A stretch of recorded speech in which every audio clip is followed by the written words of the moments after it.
Maka dibersihkan itu sudah foto kita di tangan sekali ini bersih dulu, ya kan sundur. Wajaro apa luas sundur terus tulisannya pensil, pulpen, spidol di tangan, dan coretan di tangan, maka dibersihkan dulu. Makanya umat Islam tidak boleh ditato. Tato itu hukumnya haram. Kenapa? Karena akan menghalangi air wudhu. Ya, tuh. Jadi nggak langsung ke kulit, haram pakai itu catnya. Tetap basah gitu ya. Bagaimana Pak? Saya udah tobat, sekarang udah hijrah. Ya udah, itu udah hijrah mah, udah tobat. Ya udah, itu mah hanya beliau dengan Allah Subhanahu antara habbu minallah, urusan manusia dengan Allah. Yang penting benar-benar dia taubatan masuk menyesali apa yang telah dia lakukan. Ya udah, atau gak usah isi apa, dan menyesal ya. Yang penting dia udah bertaubat kembali kepada Allah. Maka tapi udah ngerti, udah mau sekarang kita udah ngaji bahwasanya ditato itu hukumnya haram bagi orang muslim. Kenapa haramnya itu? Karena kita berwudu di tangan ada kulit, air itu tidak langsung nyampe ke kulit karena terhalang oleh tatonya catnya. Atau enggak di tangan, di badan doang, di catnya gak ada anggota wudu, di badan. Orang-orang Amerika, orang Barat, tatonya gambar kolak kobra, kita beda nih, ciri khas Indonesia, kolak adut, ya, gitu banget. Di badan juga tidak boleh dia terbuat anggota wudu. Kenapa? Ketika dia mandi besar, kok tak ada. Sedangkan ketika mandi besar itu, air itu harus sampai ke kulit.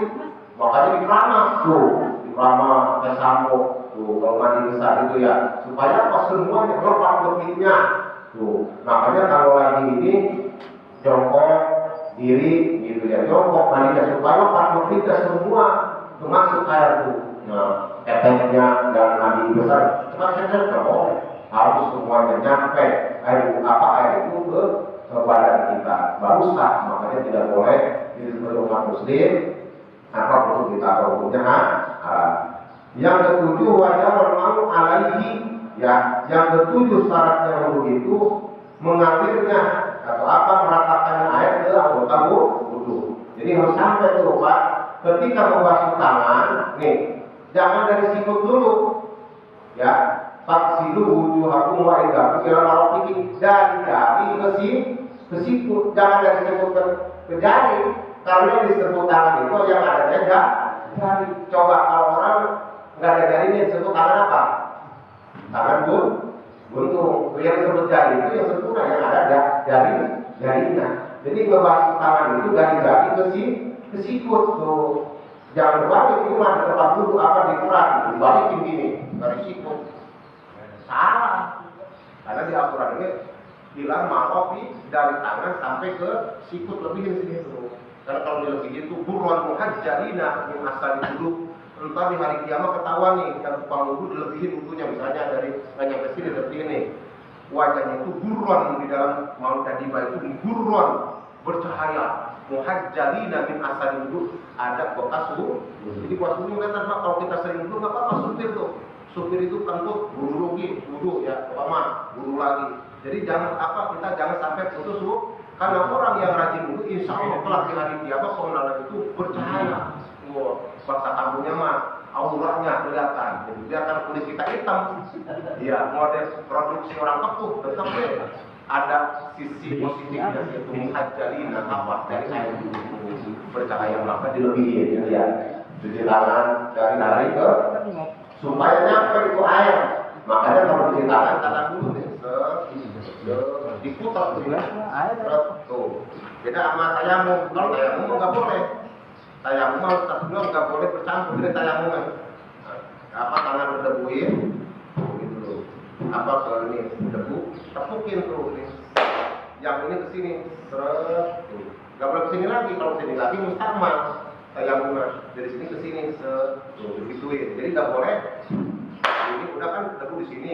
Maksudnya kalau tayamum itu bukan debu taruh sini, bukan gitu ya. Saat doang. Tempelin ke debu, terus ditepukin tuh, tepokin, pernah ada atas satu. Ini tangan ini ke sini dari sini, ke sini doang, jangan ke sini lagi ya, beradu lagi kita ini sama ke sini, ntar ini ke sini, baru. Kalau wajah bagaimana kan dua, yang rumah, wajah mata, tangan. Itu doang, sok gitu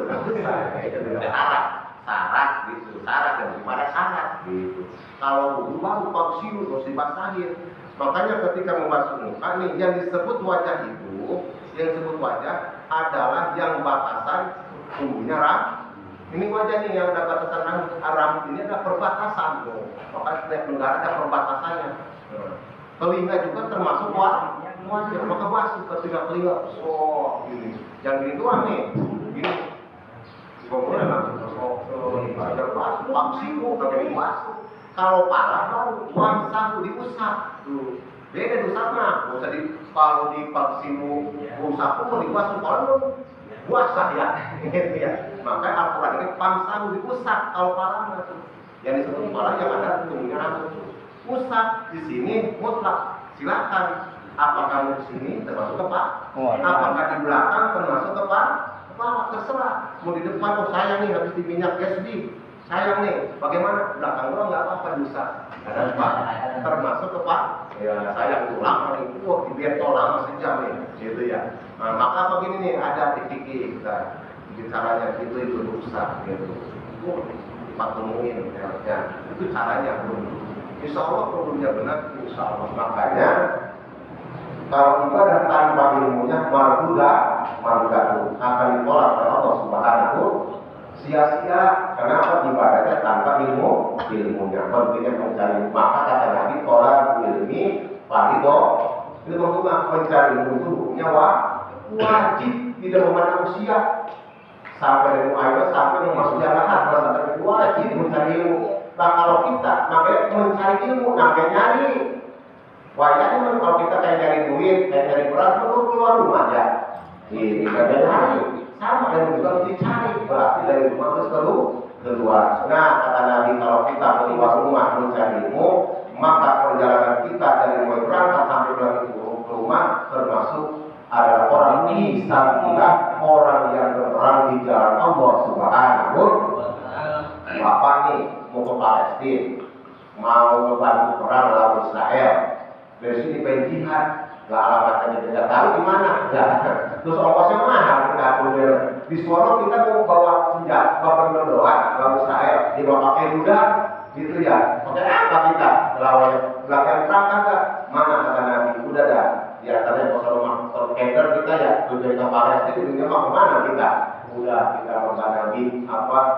Mencari ilmu dari rumah, dari musola balik ke rumah, maka bahwa bisa bilang orang tersebut seperti orang yang berperang di jalan Allah Subhanahu. Tapi jangan lupa sesama ikhwan saudara kita, makanya sesama muslim itu adalah saudara kita doakan, kita angkat tangan karena doa itu termasuk ya senjata yang humanis Islam. Beliau yang berjuang menjaga Palestina, Mesir Al-Aqsa, kita yang berdoa di sini. Karena kita kalau rumah kita mati konyol, gitu ya. Gitu ya. Kalau kita foto kemudian air tepat, mati kuda, gitu ya. Baru kita kita doain, mudah-mudahan doa kita menjadi rudal untuk menghancurkan Zionis Israel. Amin ya Allah ya Rabbal. Allahumma ansur ikhwanal muslimin Palestina. Ya Allah, tolong saudara kami yang ada di Palestina. Allahumma ansur ikhwanal muslimin di Palestina. Ya Allah, selamatkan saudara-saudara kami yang ada di Palestina. Ya Allah, menangkan perjuangan di Palestina. Amin ya Allah ya Rabbal. Mudah-mudahan doa kita di waktu subuh ini, karena waktu subuh itu doa yang dijawab oleh Allah, mudah-mudahan dijawab oleh Allah Subhanahu wa Ta'ala. Amin ya Rabbal. Terakhir salatnya itu waktu tidak hadas. Jadi yang 10 itu ketika sudah waktunya masuk waktunya untuk melaksanakan sholat atau enggak pun misalnya kita batal kita ulang lagi gitu ya. Jadi kalau kita udah misalnya udah ngerti bahwa ini sudah batal kita ulang lagi itu syaratnya kalau udah batal bagaimana? Udah 3 jam dari sekarang subuh sampai jam 12 kan nggak batal, nggak tidur gitu ya, nggak batal akan dulunya. Bagaimana mau sholat subuh silakan sholat subuh yang penting kita mengakui bahwa kita tidak batal. Tetapi dalam kaidahnya kita lagi disebutnya tidur setiap kita dulu baru lagi kita mendapatkan pahala dari pahalanya wudhu. Alhamdulillah Rabbil. Mudah-mudahan barokah dan bermanfaat. Mudah-mudahan para jemaah semuanya kopi itu makan ya. Nanti mama kiai sama para wali imam kopi bareng deh. Mudah-mudahan